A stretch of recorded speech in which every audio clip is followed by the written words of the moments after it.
আমরা যে মানুষগুলো গুম হয়েছে, খুন হয়েছে, অত্যাচারিত হয়েছে, নির্যাতিত হয়েছে, আমরা রাজনৈতিক দল হিসেবে যদি বিবেচনা করি, দেখা যাবে আমাদের নেতাকর্মীর সংখ্যাই সবচেয়ে বেশি।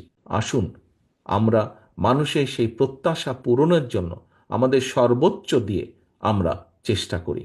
এই দেশের জনগণের অধিকার ফেরানোর জন্য আমাদের সহকর্মীরাই জীবন দিয়েছে, আপনাদের আরও মানুষ দিয়েছে, বাট আমাদের সহকর্মীদের সংখ্যা বেশি। আমরা যে মানুষগুলো গুম হয়েছে, খুন হয়েছে, অত্যাচারিত হয়েছে, নির্যাতিত হয়েছে, আমরা রাজনৈতিক দল হিসেবে যদি বিবেচনা করি, দেখা যাবে আমাদের নেতাকর্মীর সংখ্যাই সবচেয়ে বেশি।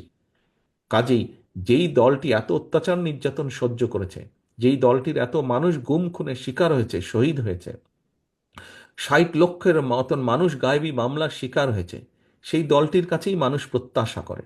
সেই দলটিরও উচিত সেই প্রত্যাশা পূরণের জন্য নিজেদেরকে প্রস্তুত করা। শুধু নিজের কথা ভাবলে হবে না, আসুন আমরা দেশ এবং মানুষের কথা ভাবি।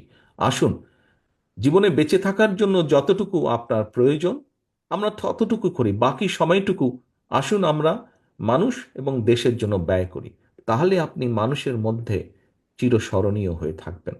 প্রিয় সহকর্মীবৃন্দ, আসুন আজকে আমাদের প্রত্যাশা হোক, আমাদের শপথ হোক, আমাদের প্রতিজ্ঞা হোক, জীবনের বাকি দিনগুলো আমরা চেষ্টা করব এই দেশের জন্য, দেশের মানুষের জন্য ভালো কিছু করার, ভালো কিছু করে চলে যাবার।